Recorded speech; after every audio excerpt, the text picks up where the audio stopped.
Dice en Juan capítulo 19, el verso 28, después de esto, sabiendo Jesús que ya estaba, que ya todo estaba consumado, dijo para que la escritura se cumpliese, tengo sed. ¿Qué cosa es la respuesta fundamental? Hermanos, y si nosotros salimos de aquí sin una respuesta, vana sería nuestra fe y vana las cosas que estamos haciendo. Nosotros tenemos que entender claramente qué cosa es la respuesta fundamental. ¿Qué cosa es la respuesta fundamental? La respuesta fundamental, como muchos bien podrían pensar y decir, es Cristo. Es verdad, la respuesta fundamental es Cristo. Y nosotros vamos a venir aprendiendo, conforme leemos y entendemos las Escrituras, cómo esta respuesta es constante en nuestras vidas. Es permanente, se mantiene firme y en todo tiempo está ahí. ¿Amén? Ahora, nosotros tenemos que saber que el plan de Dios se está ejecutando en esta tierra. ¿Cuántos saben que es así? Amén. ¿Cuántos saben que el plan de Dios se ejecuta desde Génesis? Desde el inicio de la creación, desde que el hombre pecó, el plan de Dios comenzó a ejecutarse. Y continúa ejecutándose. Jesús vino y cumplió su propósito que fue la de salvarnos, pero su plan aún sigue en ejecución. ¿Amén? Amén. El plan de Dios sigue ejecutándose.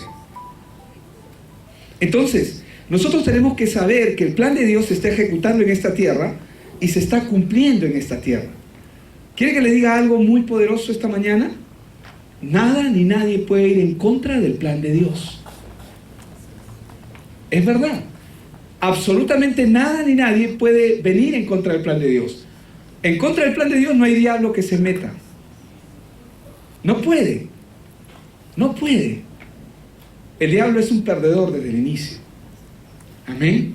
Y si usted está llamado, como lo está, porque está en este lugar, si usted está llamado, usted es un más que vencedor. Amén.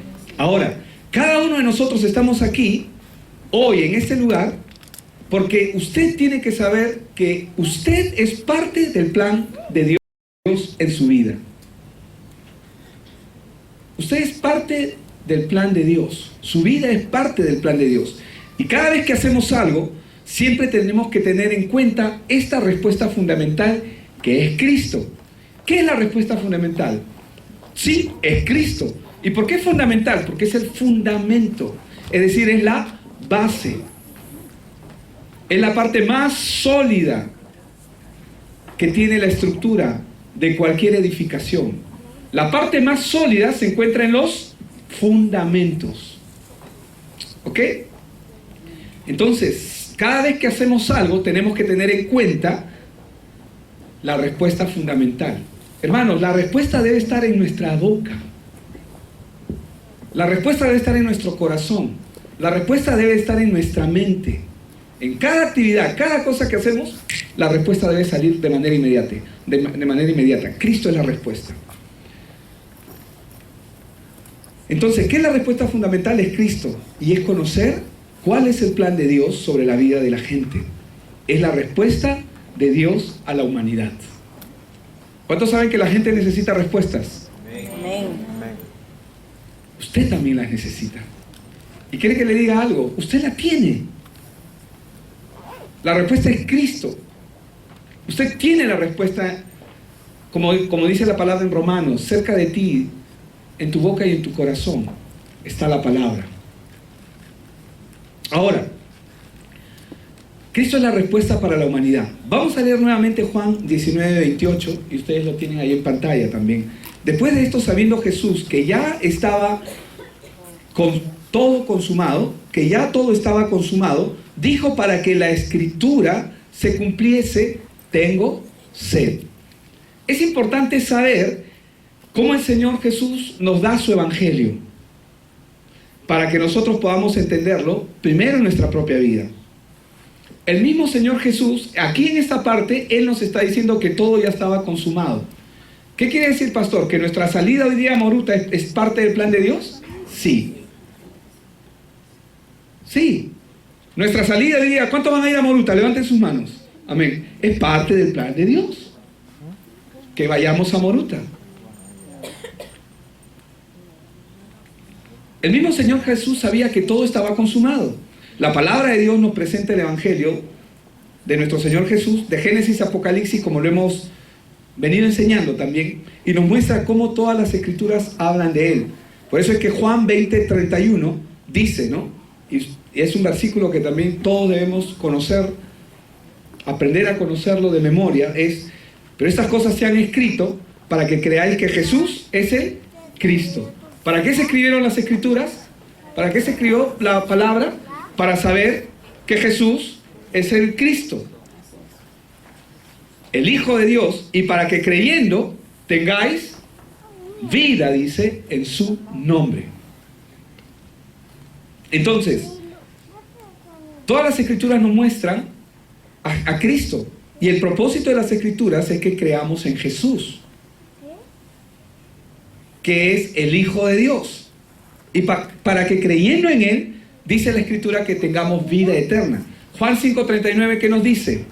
Escudriñad las Escrituras, dice, porque a vosotros os parece que en ellas tenéis la vida eterna, y ellas son las que dan testimonio de mí.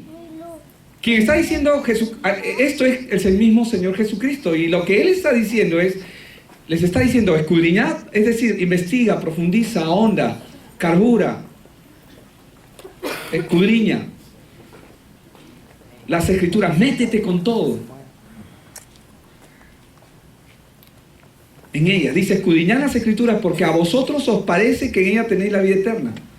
Acá les habla a los fariseos, ¿no? En ella, a ustedes les parece que en ella está la vida eterna, pero Jesús le dice, ellas son las que dan testimonio de mí, es decir, de Cristo. Ahora, el Señor Jesús sabía que todo estaba consumado a través de su muerte, pero solo para que la Escritura se cumpliese, Él tenía que decir, tengo sed. ¿Amén? Él vino a cumplir las Escrituras, ¿verdad? Y Él tenía que decir, tengo sed, porque estaba escrito que Él iba a decir, tengo sed. Es decir, que el final de la historia está escrito desde antes, ¿verdad? Y esta Escritura se había escrito 1000 años antes, se había escrito. Vamos a ver dónde está. Salmo 69:21. Dice, me pusieron además hiel por comida, y en mi sed me dieron a beber vinagre. Vemos cómo las profecías que nos hablan sobre el Mesías, nos hablan acerca de Cristo, quien iba a salvar al mundo, y se van cumpliendo en Él todas las Escrituras. Juan 19:29. Vamos a Juan 19:29 para ver qué es lo que sigue. Y dice, y estaba allí una vasija llena de vinagre. Entonces ellos, ¿qué dice? La empaparon en vinagre una esponja, y poniéndola en un hisopo, se la acercaron a la boca. Hermanos, algo que los discípulos de Jesús aprendieron. ¿Cuántos discípulos de Cristo hay acá? Es decir, que nosotros también tenemos que aprender acerca de las Escrituras. Amén. Algo que ellos aprendieron a través de las Escrituras fue a conocer el plan de Dios primero en sus vidas, y luego para que cuando el plan de Dios se cumple primero en sus vidas, cuando el Evangelio pasa primero sobre mi vida, puede pasar sobre la vida de otro, porque somos testimonios vivos. Ellos sabían perfectamente que podían cambiar su mundo. Los cristianos, los primeros creyentes de Hechos de los Apóstoles, ellos sabían que ellos podían cambiar su mundo, pero no a su manera, porque no estamos aquí para hacer lo que queremos, estamos aquí para hacer lo que debemos. Son dos cosas muy importantes, diferentes, ¿verdad?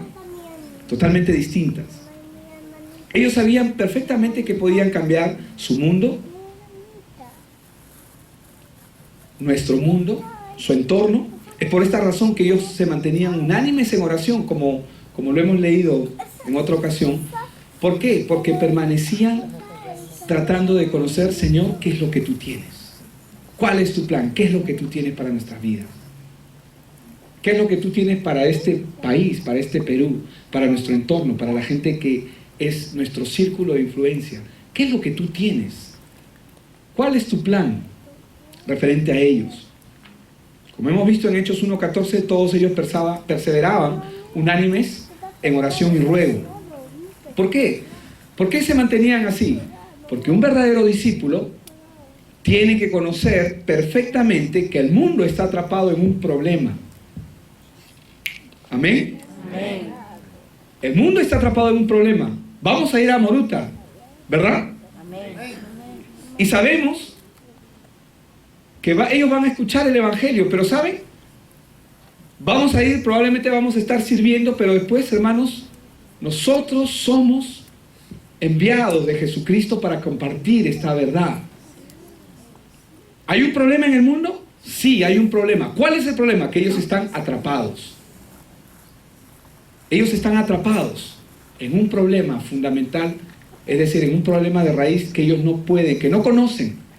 Ellos ven solamente como en una enfermedad. Si tú no conoces el origen, es decir, la enfermedad, tú puedes ver solamente las consecuencias que esta enfermedad trae, es decir, los síntomas. Dolor de cabeza, fiebre, qué sé yo. Podrían ser muchos síntomas. Y claro, los médicos saben que dependiendo de los síntomas, ubican la enfermedad. Pero el problema en el caso del hombre es totalmente diferente. El hombre ve los síntomas, sufrimiento, dolor, todas las cosas que le acontecen, pero no entiende la raíz de su problema. Y la raíz del problema es que ellos obviamente están separados de Dios, pero ellos no lo saben. Ellos creen que están con Dios. Hay mucha gente allí que ora, que busca a Dios con sus fuerzas. Pero hermanos, si tú tienes esta verdad en tu mente y en tu corazón, y realmente está en tu corazón, tienes que compartirla. Amén. Amén. ¿Cuánto vamos a compartir hoy día? Amén. Entonces, ellos también comprendieron que el mundo está atado a la consecuencia de ese problema. Ellos comprendían claramente que las situaciones y los problemas en la vida del hombre no se trata solamente de mala suerte. Las circunstancias que nos ocurren no son mala suerte, o que les ocurre, mejor dicho, a la gente que no tiene a Dios, que los fracasos, el dolor, el sufrimiento son solo una consecuencia de la sentencia en la que cayó la humanidad por causa del pecado. Es decir, por causa de que el hombre está separado de Dios. Los primeros cristianos entendían esto perfectamente, y nosotros también. Amén. Nosotros tenemos que tener esta verdad clara en nuestros corazones. El problema del mundo, ¿cuál es? Está separado de Dios. Los primeros cristianos también entendían que el hombre, el ser humano, sin Dios, está atado espiritualmente a Satanás. Y lo peor es que no puede hacer nada para cambiar esa situación. No puede hacer nada para cambiar esa situación en su vida. Como lo hemos visto en algún momento, Juan 8:44, cuando Jesús le dice, y no los está insultando a los fariseos, vosotros sois de vuestro padre el diablo. Les está hablando una verdad espiritual que ellos tienen, una dependencia espiritual que ellos tienen, una cobertura espiritual que ellos tienen, un gobierno espiritual que maneja sus vidas, pero que ellos no lo saben. Los primeros cristianos también entendían que el hombre natural está atado a la idolatría. El hombre es un ser idólatra. Si no tiene a Dios en su vida, que es el centro para el cual él fue creado, va a reemplazar ese lugar por cualquier otra cosa. Pueden ser cosas, objetos, personas, y la mayoría de nosotros sabemos en qué se deriva todo ello. Entonces, como consecuencia, también los discípulos de la iglesia primitiva comprendían perfectamente que a causa de esa atadura florecen en la vida de ellos problemas físicos, como los espinos y cardos. Nadie los invitó, pero aparecen. La maleza aparece al lado del fruto, o al lado, de la planta cuando va creciendo, tratando de destruirla, tratando de ahogarla. Pero ahí está, aparece. Lo mismo ocurre en la vida, en el ser humano. Entonces, ellos también conocían perfectamente el final del camino del hombre que camina sin Dios. Es decir, los discípulos, por eso es que permanecían, hermanos, unánimes en oración y ruego. ¿Por qué? Porque ellos conocían el problema de la humanidad. Y como conocían el problema de la humanidad, ellos estaban listos para dar la respuesta que la gente necesita. ¿Cuántos saben que la gente necesita escuchar respuestas? Bueno, nosotros la tenemos. Gloria a Dios, porque tenemos su evangelio. Amén. Amén. Dile al que está a tu lado, amén. Amén. Tú contéstale, amén. Entonces, los discípulos de la iglesia primitiva conocían perfectamente estas verdades.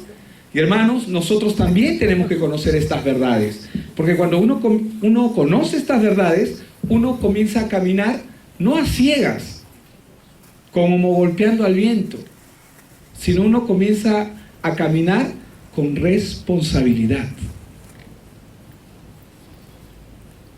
Amén. Uno comienza a caminar con responsabilidad, porque tienes la verdad y tienes el antídoto. Obviamente tú no eres el antídoto, ni yo soy el antídoto es Cristo, pero lo tenemos. Así es. Amén. Tenemos la respuesta al problema del hombre.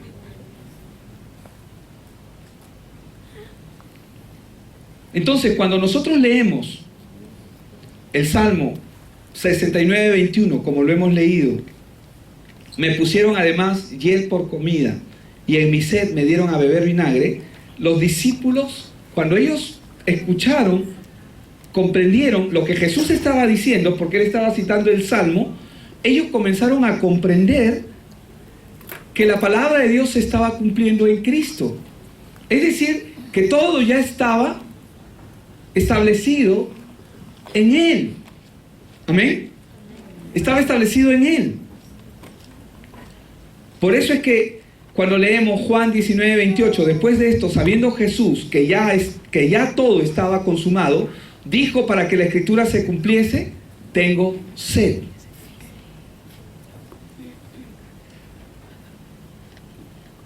¿Se va a cumplir el plan de Dios o no? ¿El deseo de Dios se va a cumplir? Sí, se va a cumplir el plan de Dios. ¿Podrá detenerlo alguien? Nada, ni nadie puede detener lo que Dios ha empezado. Amén. Satanás hizo intentos vanos en detener la obra de Dios.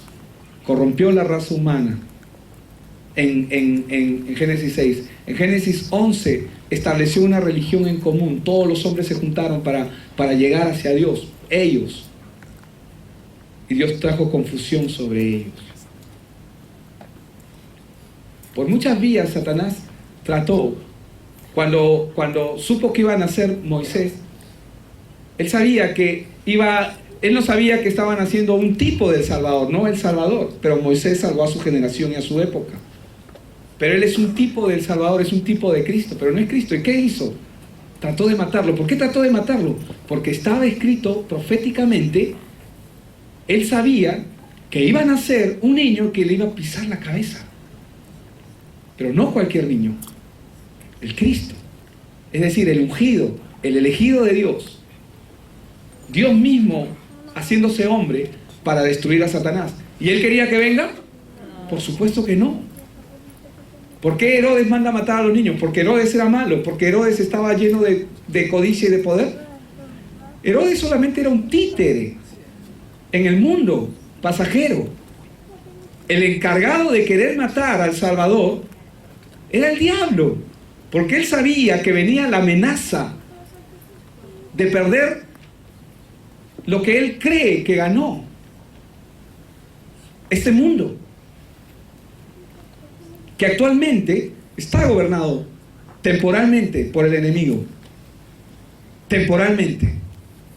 Pero en la vida de cada creyente ese gobierno no tiene efecto a menos que nosotros le demos lugar. Por eso es que la Biblia dice que hemos sido trasladados del reino de las tinieblas, reino, gobierno, dominio, poder, autoridad, al gobierno de la luz, es decir, de su Hijo. Amén. Entonces, nosotros vemos que cuando los discípulos, ellos comprendieron que la palabra de Dios se estaba cumpliendo, ellos comprendieron que se cumplía en Cristo. Otra evidencia que nosotros vemos está en Juan 19:24. Juan 19:24. Voy a tomar solamente algunos pasajes nada más.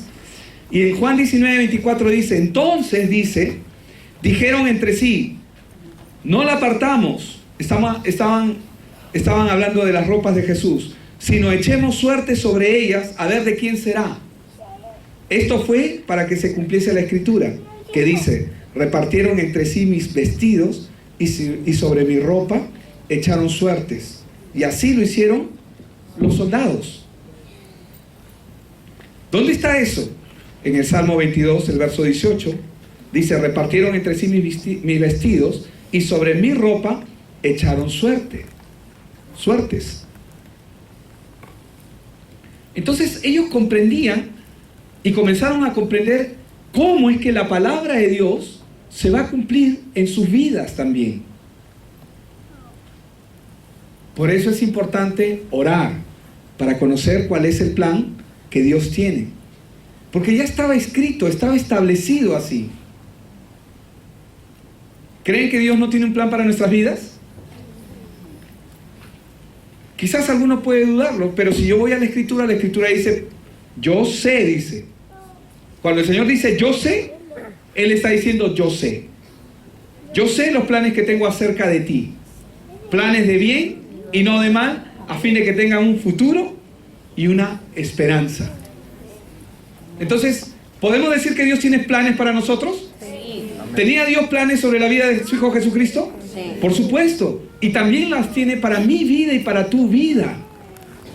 Nadie puede cambiar eso. Nadie. Hermanos, nadie puede cambiar lo que Dios ya hizo, lo que Dios ya decidió.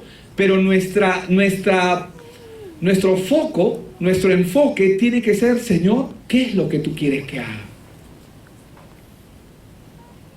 Amén. Amén. ¿Para qué estoy aquí? Nada de lo que nos pasa, a pesar de que muchas cosas nosotros nos metemos, ¿de acuerdo? Amén. Pasan sin la supervisión de Dios. Pero saben, Dios tiene sus ojos puestos sobre nosotros. Y hermanos, nosotros, Dios nos ha llamado. Dios te ha llamado. Eso es mucho, es muy grande, es muy poderoso. Tiene su evangelio. Eso es más poderoso todavía.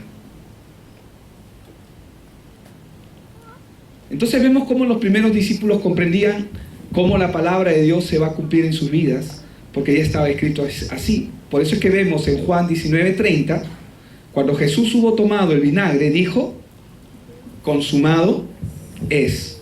Y habiendo inclinado la cabeza, entregó su espíritu. Entonces, ¿qué ocurrió cuando ellos comenzaron a ver esto? Porque la Biblia dice que después Jesús no murió solamente, sino que resucitó y estuvo 40 días con ellos. ¿Para qué estuvo el Señor 40 días con ellos? Para tomar lonchecito, para tomarnos un cafecito. No estoy diciendo que no debemos tomar ni lonchecito ni cafecito. Amén. Es más, hoy día si podemos nos tomamos un lonchecito. Pero no, Él estuvo para afirmar lo que Él había empezado en ellos. Amén. Claro, el Señor se va a tomar su pescadito con nosotros también, como lo hizo con Pedro, ¿verdad? Todo es a su debido momento. Pero los discípulos comenzaron a edificar sus vidas sobre la verdad espiritual que Jesús estableció cuando dijo, consumado es. ¿Por qué? Porque, hermano, todo cristiano, todo creyente debe tener claro ese fundamento, que Jesucristo consumió o consumó todos nuestros problemas. Cuando Él dijo consumado es, anuló nuestros problemas. Pero pastor, los problemas siguen. Claro, pero no tienen poder sobre ti. Puedes vencerlos. Pero no por ti, porque eres más que vencedor en Él. ¿Para qué me voy a ocupar entonces del problema? Ay, qué irresponsable el pastor. Dice que no nos ocupemos de nuestros problemas. No, lo que te estoy diciendo es, pongamos la mirada correctamente en el lugar donde tenemos que tener la mirada puesta. Es Cristo. Amén. Debemos tener nuestra mirada puesta en Él. Entonces, si ese no es nuestro fundamento como cristianos, entonces vamos a ser engañados fácilmente. Los primeros discípulos de la iglesia primitiva establecieron sus vidas sobre ese fundamento, sobre el consumado es. Es decir, sobre Cristo, ¿verdad? Pero ellos comenzaron a entender, consumado es. Muchos de ellos perdieron sus vidas, ojo, perdieron sus vidas, no fue fácil para ellos. Acá a ninguno de nosotros nos matan o nos amenazan de muerte por ser cristianos. Amén. Con las justas alguien de repente te mira mal y ya estás con el corazón partido. No, me miró mal, debe ser porque ahora voy a la iglesia. Y tratamos de mostrar una apariencia. Hermanos, tenemos que ser quienes somos hijos de Dios. Tenemos que mostrarnos tal cual nuestra identidad ha sido restituida. Usémosla. Usemos nuestra identidad. Los primeros discípulos de la iglesia primitiva establecieron sus vidas sobre ese fundamento, sobre el consumado es. Muchos de ellos perdieron sus vidas porque para ellos el vivir era Cristo y el morir era ganancia. Si con Cristo lo tengo todo, ¿qué otra cosa puedo desear? Puede sonar bastante radical la forma como suena, pero en realidad en Cristo lo tenemos todo. Es mejor estar en Él que tenerlo todo sin Él.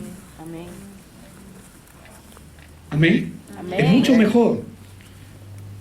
Por eso ellos decían, no tenemos nada que perder, porque Cristo ha consumado todos nuestros problemas. En Cristo lo tenemos todo. Y a veces uno puede mirar, por ejemplo, la vida de algún mártir, como el caso de Esteban. Cuando yo miro la vida de Esteban, ¿qué? ¿Y era el plan de Dios que le ocurriese lo que le ocurrió? ¿Qué dicen ustedes? ¿Era el plan de Dios o no? Sí, era el plan de Dios. Él murió glorificando a Dios. Él ya lo tenía todo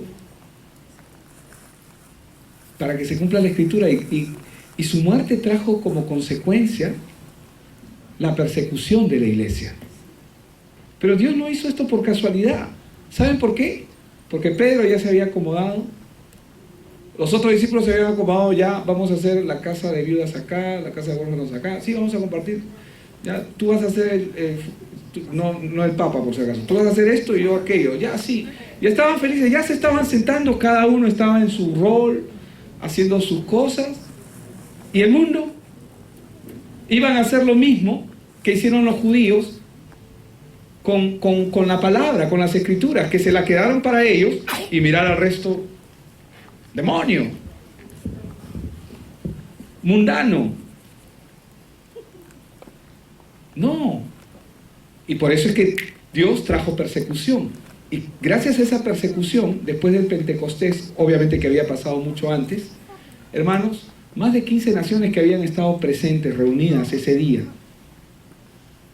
y con los discípulos reunidos que se comenzaron a esparcer cada uno por su lado, el evangelio comenzó a correr.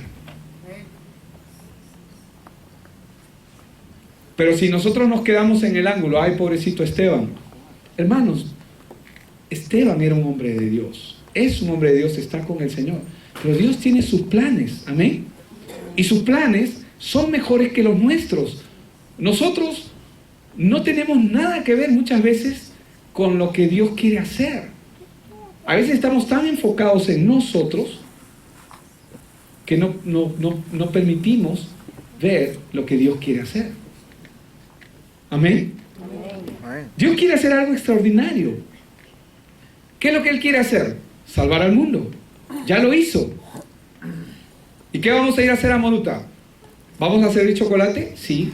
¿Vamos a repartir juguetes? Sí. ¿Va a haber un show para niños? Sí. Pero ¿qué es lo que vamos a hacer principalmente? El evangelio.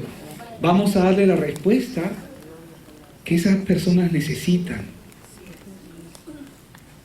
Amén. Ese es el propósito. Ese es el propósito. El evangelio. Siempre es el evangelio. Cristo solucionó el problema del hombre, el hombre caído? Porque el hombre caído, es decir, cuando digo caído es porque Adán cayó de la gracia de Dios por su pecado. Y como consecuencia, tuvo 3 problemas que le asedian. Primero, que vive separado de Dios. Por lo tanto, está bajo maldición. Porque no está maldito porque alguien lo maldiga, sino está bajo maldición. ¿Por qué? Solo por estar separado de Dios. El hombre que vive separado de Dios, todo lo malo le va a acontecer. Y al que está en Dios, todas las cosas le van a ayudar para bien. No significa que no van a ocurrir cosas que a sus ojos parezcan malas, pero todo le va a ayudar a bien. Pero al hombre que vive sin Dios, todas las cosas le van a acontecer para mal, porque el final es camino de muerte. La palabra lo dice. Hay caminos que a los ojos de los hombres parecen buenos, pero su final son camino de muerte. Entonces, Cristo solucionó el primer problema. ¿Cuál es el primer problema? Que el hombre vive separado de Dios. Y por causa de esa separación ya está bajo maldición. El hombre no necesita que venga alguien y lo maldiga. Una maldición más. Una maldición más. No, el hombre ya está bajo maldición por el hecho de estar separado de Dios. El segundo problema que el hombre tiene es que vive bajo pecado. ¿Y qué significa que vive bajo pecado? Que está atado al pecado. Pero ¿qué es lo que hace el pecado? Destruye al hombre. Impide su comunión con Dios. ¿Qué es lo que hace el pecado? El hombre no puede controlarlo. ¿Qué hizo Dios? ¿Qué hizo Cristo? Destruyó el poder del pecado. ¿Qué hizo Cristo? Destruyó el poder del pecado. Es decir, si el pecado tenía el poder para tener sujeta a una persona, digamos como esto que está sujeto, lo tenía atado, ¿verdad? Si el pecado tenía ese poder de mantener sujeto a esa persona, ¿qué es lo que hizo Cristo? Rompió esas cadenas. ¿Qué significa eso? Que si tú estás en Cristo, para los que están en Cristo, el pecado no tiene poder sobre ti. No estoy hablando del comportamiento. Si tú estás en Cristo, el pecado ya no tiene poder sobre ti para mantenerte atado. Es decir, tú puedes salir en cualquier momento. Obviamente sales en el momento mismo en que Cristo hace la obra en la vida de esa persona. Y lo tercero que el hombre caído, que vive sin Dios, tiene, es que vive oprimido por Satanás. Vive una constante opresión que se manifiesta en dolores, o se puede manifestar en muchas áreas, en muchas formas, pero es una opresión continua. Por eso es que la Biblia dice que cuando Él despojó a los principados y a las potestades y los exhibió públicamente triunfando sobre ellos en la cruz, Él está hablando de esa opresión continua que ejercen los demonios en la vida de las personas.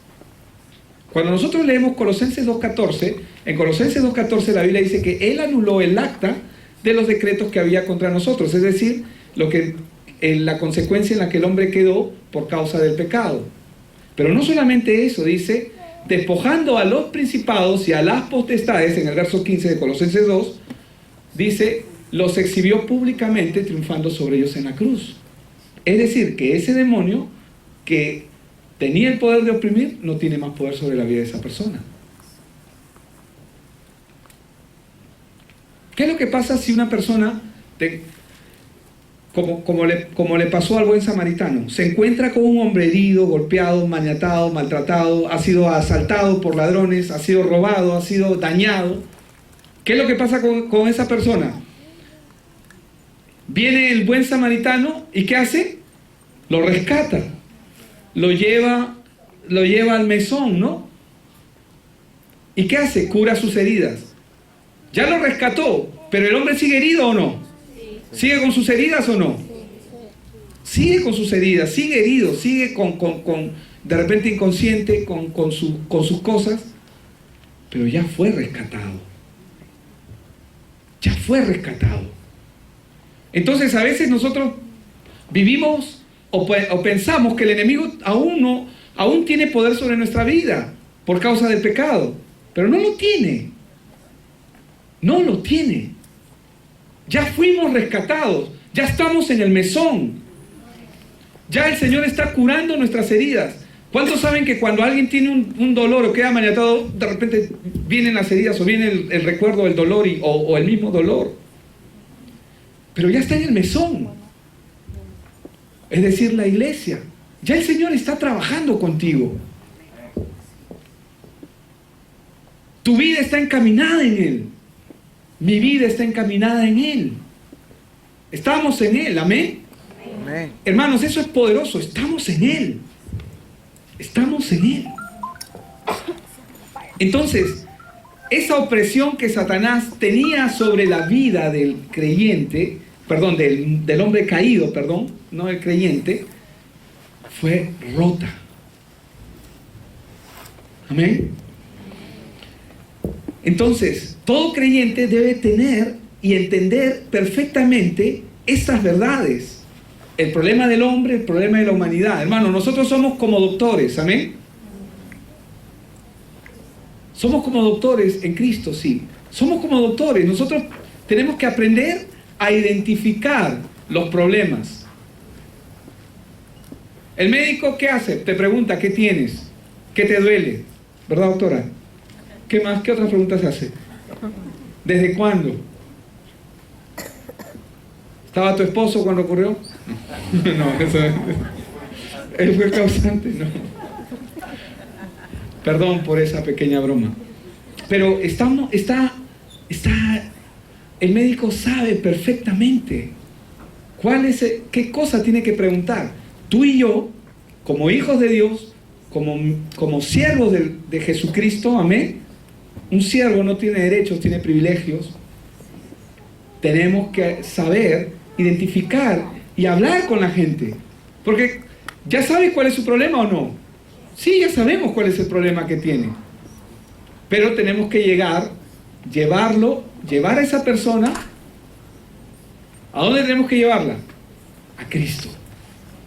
Entonces la doctora agarra y le dice al paciente, bueno, una semana con este jarabe y una semana con estas pastillas 3 veces por día, cada 8 horas. Ya, doctorcita. Ya llega a su casa, toma su pastilla, toma su jarabe, el primer día, el segundo día, uy, ya me siento bien, ya estoy mejor. ¿Y es común o no es común eso, doctora? Que los pacientes dejan la medicación, dejan el tratamiento, la receta. Entonces mucha gente viene a los pies de Cristo y le damos la respuesta, le damos la palabra, pero ¿qué necesitan? Continuidad. ¿Qué necesitan? Disciplina. Continuidad, disciplina. Necesitan un discipulado o un discipulido. ¿No? Un lija así. Es necesario. Amén. Es necesario. Entonces, todo creyente debe conocer perfectamente las verdades espirituales. ¿Y cuál es la verdad espiritual? Que el hombre está separado de Dios. La razón de su problema es que está separado de Dios. La solución a su problema es Cristo. ¿Y por qué Cristo, pastor? Pastor, por si acaso yo soy hincha de San Judas Tadeo. ¿Por qué no San Judas Tadeo? O pastor, yo soy esto, o yo soy Mariano, Paulino, qué sé yo. ¿Por qué Cristo? Porque Cristo es el único que solucionó el problema. Él dijo, yo soy el camino y la verdad y la vida, nadie llega al Padre si no es por mí. No hay otro nombre debajo del cielo en el cual el hombre pueda alcanzar salvación. Él es el camino, no hay otro. Él es la respuesta. Entonces nosotros tenemos que saber dar la respuesta. Entonces, esa respuesta Dios la trajo ¿cuándo? En Génesis. Dios le habló al hombre de la respuesta. Por eso es que Adán se convirtió en obediente. Pero el enemigo ya había entrado por causa del pecado. Ahora, nuestra vida de fe tiene que estar basada en conocer bien estas verdades y saber de dónde hemos escapado por la obra de Cristo y hacia dónde estamos yendo. Por eso es que cuando nosotros vemos Jesús a los discípulos, ellos cada vez que comenzaban a caminar, tú te imaginas, no sé si ustedes han descargado, pero hay una película que se llama es todo el evangelio de Pablo, la vida de Pablo. Y hay unos paréntesis en esas películas que están en YouTube, por si acaso. Hay unos paréntesis en esa película que es verso por verso, ¿eh? Hechos de los Apóstoles. Hay uno de Hechos de los Apóstoles y hay otro de la vida del apóstol Pablo. Pero hay unos pequeños paréntesis donde comienzan a narrar y ellos comienzan a acordarse cada vez de las palabras que el maestro les decía. Las palabras que su Señor, nuestro Señor, les decía y cobraban vida. Ah, esto lo dijo por esto. Ah, esto lo dijo por... Tiene sentido. Y como que, ¡pum! Tiene sentido. Tiene sentido. No sé si me dejo entender. Entonces, nuestra vida de fe tiene que estar basada en conocer estas verdades y saber de dónde hemos escapado por la obra que Jesús hizo. Por eso es que en Juan 14:18 Él dijo, no os dejaré huérfanos, vendré a ustedes, no los voy a dejar huérfanos. ¿Estamos solos? No. El pastor está conmigo, a veces me llama, a veces nunca me llama. Hermanos, el verdadero pastor es el que está arriba, amén. Y Él está con nosotros todo el tiempo. Y discúlpenme ustedes si no los llamo. Amén. Por eso Dios nos dio una promesa que no íbamos a estar solos. ¿Por qué? Porque su Espíritu iba a estar con nosotros. Entonces, esa promesa estaba basada en ¿qué? El hombre nunca se quedó solo. Nunca. En Génesis 3:15 le dio la promesa. En Isaías 7:14 vemos el cumplimiento de esa promesa. Isaías 7:14 dice, por tanto el Señor mismo les dará señal. ¿Qué señal? La que ya se había hablado en Génesis 3:15. Que hay aquí una virgen concebirá y dará a luz un hijo y llamará su nombre Emanuel. El cumplimiento de esa promesa es la venida del Señor Jesucristo. Pero Jesucristo se va de esta tierra y los deja solos. El hombre nunca estuvo solo.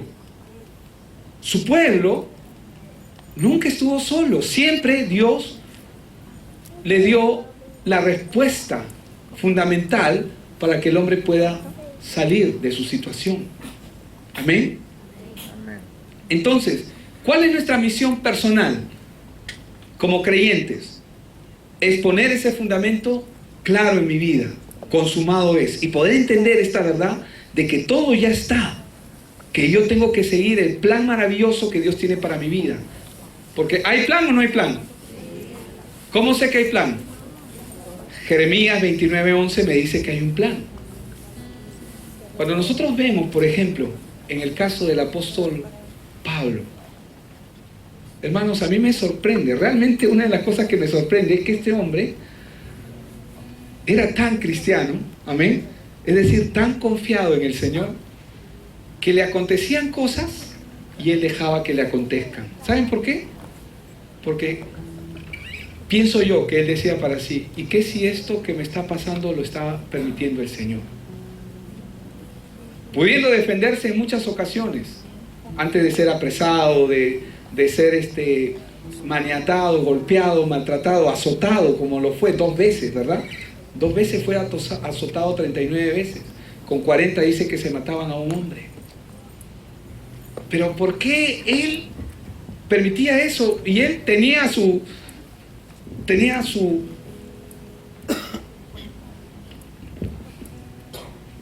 ciudadanía romana, ¿no? Un ratito, soy romano, no me pueden tocar. Es más, él podía enjuiciar a los que lo estaban acusando, a aquellos que lo estaban tratando de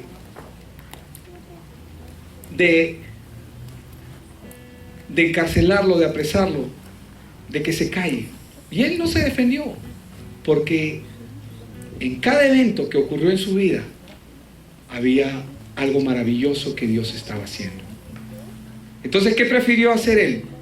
¿Me defiendo o dejo que Dios haga las cosas? Decidió dejar que Dios sea, ¿verdad? A veces nosotros, ¿cuántos hemos orado así? Señor, llévatelo. Señor, haz justicia. Y comenzamos a clamar. Y de repente Dios está usando a esa persona. No solamente para pulir tu carácter. ¿Y qué tal si te está usando a ti para que tú seas quien le lleves el evangelio? Pero nos quejamos. Ay, Señor, no soporto a mi vecino. no soporto a mi jefe. Y estamos en ese plan, sin entender. ¿Cuál es mi misión? ¿Cuál es tu misión? Primero, restaurar nuestra vida a través del Evangelio. Amén. Peleamos todos los días. La lucha es incesante. No debemos dejar de hacerlo. Amén. La segunda es restaurar nuestra familia. Señor, y tú sabes, oramos por nuestra familia también. Restaura. Restaura mi hogar, restaura mi familia, restaura nuestro entorno. Hemos creído en Él. ¿Y saben? Él es lo suficientemente poderoso como para hacerlo. ¿Qué tenemos que hacer o qué tenemos que esperar? Ser pacientes. Pero ser pacientes en Él no significa que no haces nada, no oras, no clamas, no buscas por conocer, y en vez de ser paciente estás sentado. Es que soy paciente, pastor. Sí, pero ¿estás orando? ¿Estás buscando el plan de Dios? Porque a veces pensamos de que no tengo que hacer nada entonces. No, sí. Busca el plan. ¿Qué es lo que tú quieres? Hermano, Pablo era un hombre orgulloso. ¿Cómo nosotros podemos saberlo? Yo puedo identificarlo 2 veces en la palabra. Una, cuando él le va a predicar al Areópago, ante filósofos y gente que tenía su nivel. Entonces, él agarra y va con toda su sabiduría y sus cosas, tratando de compartir el Evangelio mezclado con él.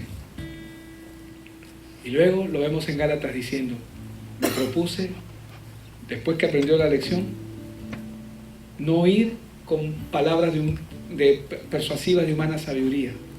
Me propuse no conocer nada, sino solo a Cristo. Porque se dio cuenta que el fundamento correcto es Cristo. Amén. Es Cristo. Otra parte donde podemos ver orgulloso, yo, fariseo de fariseos, discípulo de Gamaliel, entrenado en las cosas. Si había alguien digno, si había alguien que debería llevarse la copa, la medalla, todos los honores, ese era yo. Porque era cumplidor de toda la ley, escueto, totalmente abocado en las cosas. Y él era así. Pero ¿sabe? Él dejó de ser él.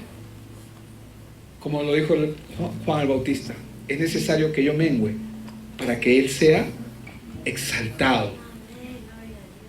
Cristo tiene que ser exaltado. ¿Qué vamos a hacer en Moruta? ¿Repartir regalos? Sí, pero el regalo más grande es Cristo. Hermanos, yo quiero que todos los que vamos a ir estemos atentos, colaborando, con mucha atención, pero saben, miremos lo que el mundo no ve, lo que ellos no pueden ver. ¿Qué es lo que ellos no pueden ver? Cristo. ¿Qué es lo que ellos no tienen? Cristo. Ellos no pueden verlo, pero lo necesitan. ¿O no lo necesitan? Claro que lo necesitan. Si tú y yo lo necesitamos, ¿cómo no lo van a necesitar ellos? Amén. Entonces, ¿cuál es nuestra misión? Restaurar nuestra sociedad. ¿Y saben qué? Comenzar a soñar, porque también la restauración del mundo a través de su evangelio. Y voy terminando. Y esto lo vemos claramente en Hechos 1:1. Me encanta Hechos en esta parte porque dice, en el primer tratado, oh Teófilo, dice el Señor, hablé acerca de todas las cosas que Jesús comenzó a hacer y a enseñar, ¿verdad? Es Hechos 1:1, por si acaso. ¿Ya? ¿Qué vino el Señor Jesús a hacer? Claro, pero ¿qué comenzó a hacer Él? Él comenzó a restaurar todas las cosas. ¿Qué hizo Él? Ya lo hemos visto, ¿verdad? Restauró todas las cosas. Destruyó la obra del diablo, nos unió a Cristo a través de su palabra, a través de Cristo, somos unidos otra vez a Él. Destruyó el poder que tenía el pecado. Amén. Jesús restaura, lo más importante, restaura nuestra identidad. Que a través de Cristo somos hijos de Dios. ¿Y qué comenzó a enseñarles? Para terminar solamente con esta parte, Jesús restaura la identidad del hombre hacia nosotros, restaura los 3 problemas fundamentales. ¿Cuáles son los 3 problemas fundamentales? Que el hombre vive separado de Dios. A través de Cristo somos unidos otra vez con Dios. 2, el hombre está bajo pecado. Jesús destruyó el poder que el pecado tenía de tener aprisionada a una persona. Él destruyó. Y lo tercero, lo que mencionamos, que el hombre vive oprimido por Satanás. Es decir, Jesús deshizo todas las obras de Satanás malas en nuestra vida. ¿Qué significa eso? Que en adelante todo lo que nos pasa es para bien. Para los que están en Cristo, todas las cosas nos ayudan a bien. Entonces, ¿qué comenzó a enseñar? La restauración de su evangelio. Y hacer discípulos a todas las naciones. Amén. Enseñándoles. ¿Qué tenemos que enseñar? Cristo, el evangelio, la palabra. Nosotros hoy vamos a Moruta, ¿verdad? ¿Qué es lo que vamos a hacer allá? Compartir el evangelio. Sí, vamos a llevar regalos, chocolate, regalos, entretenimiento. Sí, pero no solamente entretenimiento, hermanos. Cristo.